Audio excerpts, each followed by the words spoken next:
Hi, I'm Rob. And I'm Rob. And this is Ask Rob and Rob.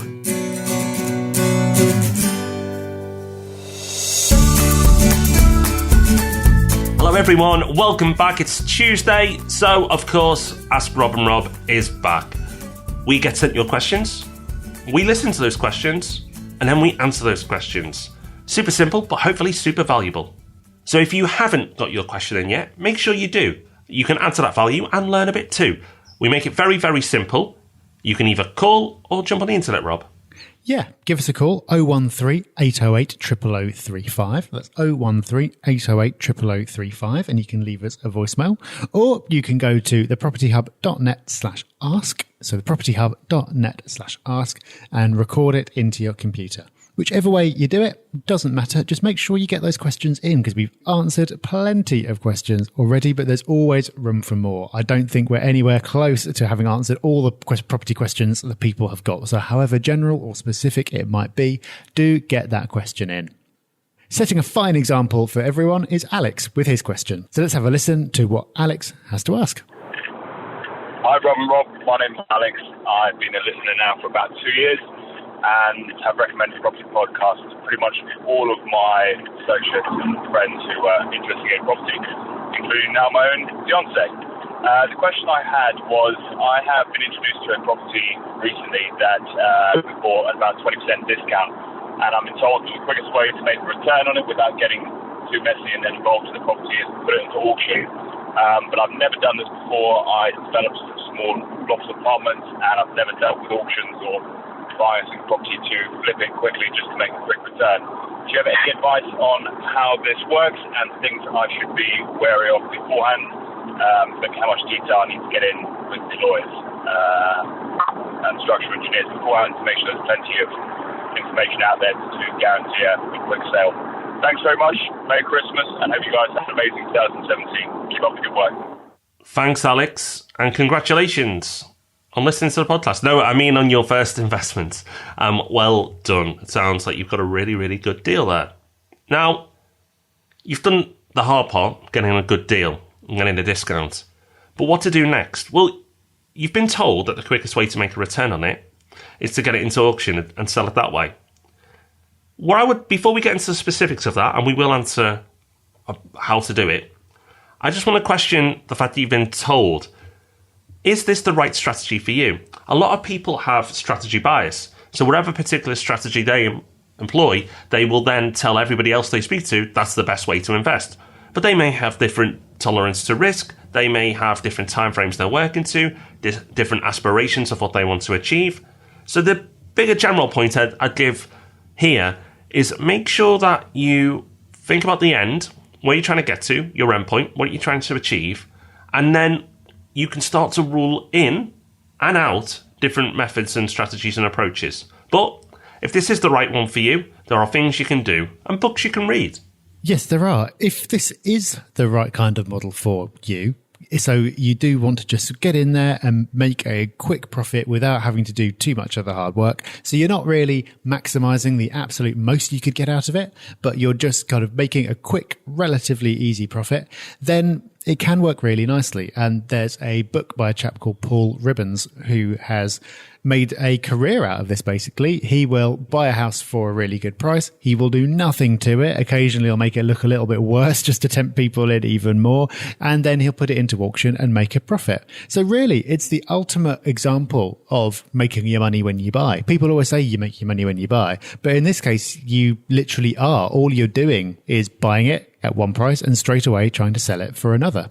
There's really not that much complication to it. If you get it at a good enough price, that's the absolute key, then just stick it back into auction again. And you can set a nice low reserve price. So you can maybe put the reserve at the price that you bought it for, plus any costs you're going to incur. So you know that if it sells, worst case, you'll break even. But best case, who knows what might happen. So the real key is getting it at the right price and being realistic about what it's going to fetch in auction. What you can do if you do this a fair bit is you can start to build up relationships with auctioneers, and before you actually make your final purchase, you can say to them, if this was to go into auction, what do you think it might be able to command?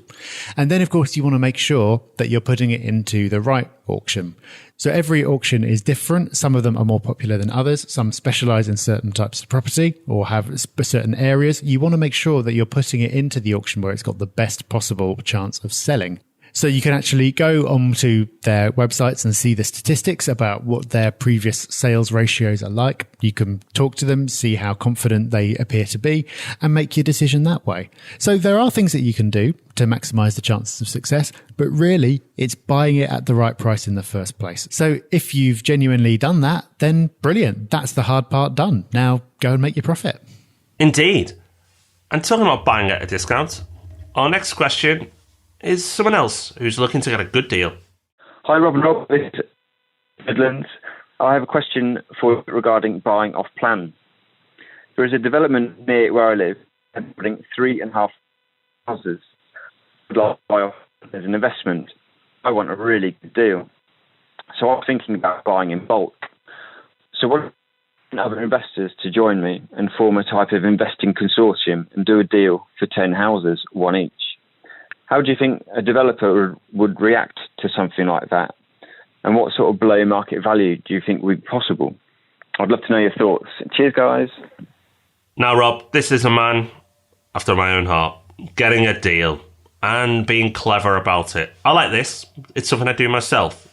I will, through RMP, go and negotiate with developers by using bulk purchases. So we'll say, right, if we take 10 of these, 20, 30 of these, what deal can you do?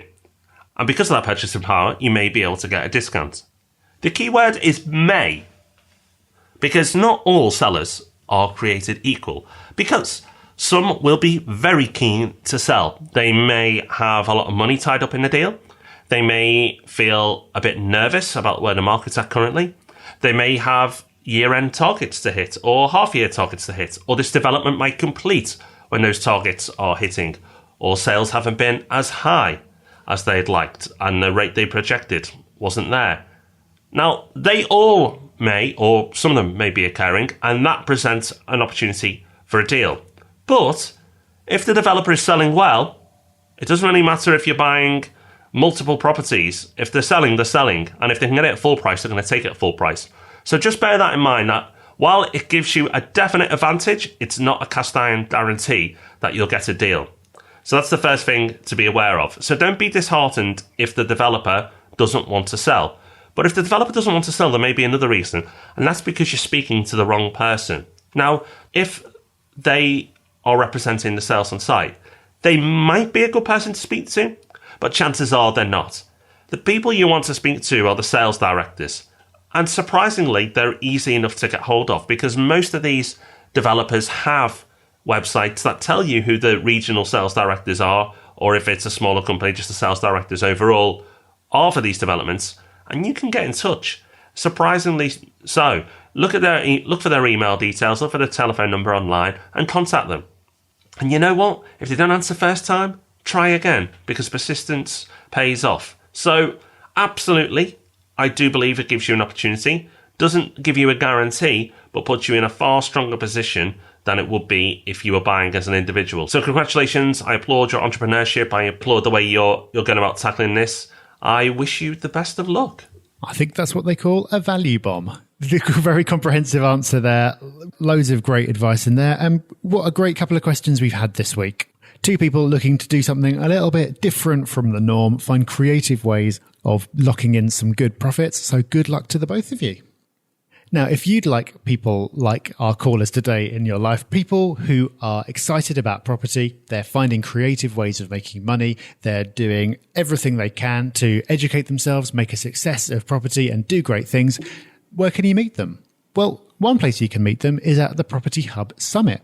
That is where just 4 times a year, we get 16 people in a room together and we hold a full day mastermind session. So you let us know where you're up to now, what it is that you're trying to achieve, and we and all the other members of the group will help you get past whatever roadblocks you've got now and give you a vision for exactly what you need to do step by step in the coming months to make that happen. And you'll be able to stay in touch with the people you meet and hold each other accountable. Make sure that you're each making progress. Have people to turn to for answers and connections and all that kind of thing. We've been doing these for a couple of years now, and you see the most amazing progress being made by people who've come along and really applied themselves, stayed in touch with their group, had this ongoing mastermind and made it happen.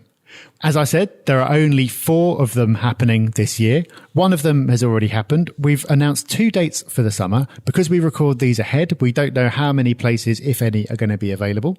The only way to find out is go to thepropertyhub.net/summit.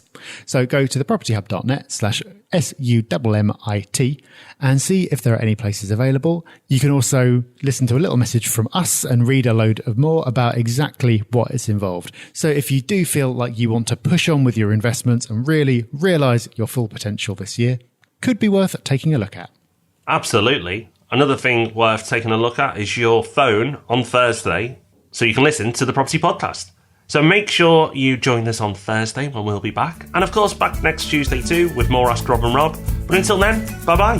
Bye-bye.